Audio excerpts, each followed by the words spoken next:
தீபாவளி அப்படின்னாவே கலர் கலரான பட்டாசுகள், கொண்டாட்டம், புது ஆடை அப்படின்னு சொல்லிட்டு மகிழ்ச்சியான தருணங்கள் மட்டும்தான் நமக்கு ஞாபகத்துக்கு இருந்துட்டு வரும். ஆனா பட்டாசு சத்தத்தை கேட்டாவே இருந்துட்டு வெறுக்கக்கூடிய இந்த நாய்கள் இருந்துட்டு ஏன் பட்டாசு சத்தத்துக்கு அவ்வளவு இருந்துட்டு பயப்படுது? அதற்கான காரணம் என்ன? அதை தவிர்க்கிறதற்கு நாம என்ன செய்யறது அப்படிங்கிறது குறித்து டீட்டெயிலா நம்ம இந்த வீடியோல இருந்துட்டு பார்க்க போறோம். சோ இது சும்மா ஒண்ணு நாய்கள் இருந்துட்டு பயப்பட கிடையாது. இதற்கு அறிவியல் ரீதியான சில காரணங்களும் இருந்துட்டு இருக்கு. நம்மளோட செவித்திறன், அதாவது கேட்கும் திறன் இருந்துட்டு நாய்களுக்கு மிகவும் இருந்துட்டு அதிகம். நமக்கு துல்லியமா கேட்காத சில சத்தங்கள் கூட இருந்துட்டு நாய்களுக்கு கேட்கும். சில பூச்சிகள் கத்துறது, இந்த மாதிரியான சின்ன சின்ன சத்தங்கள் கூட நமக்கு இருந்துட்டு கேட்காது. ஆனா நாய்களால அதை துல்லியமா இருந்துட்டு கண்டறிய இருந்துட்டு முடியும். நம்மளை விட கேட்கும் திறன் 4 மடங்கு 5 மடங்கு அதிகமாக உள்ள பிராணிதான் இருந்துட்டு நாய்கள். சோ அப்படி இருக்கிற பட்சத்துல பட்டாசு சத்தம் கேட்கும் போது இருந்துட்டு நமக்கு இருந்துட்டு கேட்கக்கூடிய அளவு விட 4 மடங்கு 5 மடங்கு அதிகமா இருந்துட்டு அதற்கு இருந்துட்டு சத்தம் இருந்துட்டு கேட்கும். அப்படிங்கும் போது அது இருந்துட்டு பயப்படுது.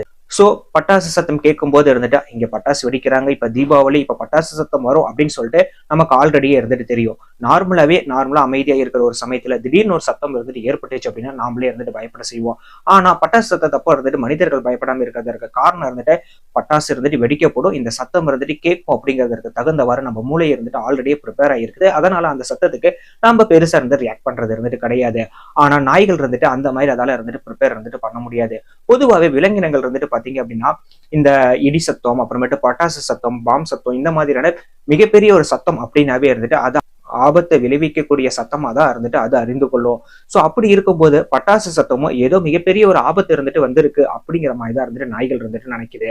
சோ அது மட்டும் இல்லாம நம்மளோட அதிகப்படியான அளவு சத்தம் கேட்கறதால அதனால இருந்துட்டு நாய்களுக்கு இருந்துட்டு காதுல இருந்துட்டு வலிகள், சில சமயத்துல இருந்துட்டு அதிகப்படியான அளவுக்கு இருந்துட்டு சத்தத்தால இருந்துட்டு சில நாய்களுக்கு காது இருந்துட்டு கேட்காம போகிறது, இந்த மாதிரி பல பாதிப்புகள் இருந்துட்டு ஏற்படலாம். ஏன்னா நம்மள போல இருந்துட்டு சத்தம் எங்கிருந்து வருது, இது தீபாவளி தான் இப்ப சத்தம் தான் வரும் அப்படிங்கிறத நாய்களால நிதானிச்சு இருந்துட்டு தெரிந்து கொள்ள இருந்துட்டு முடியாது.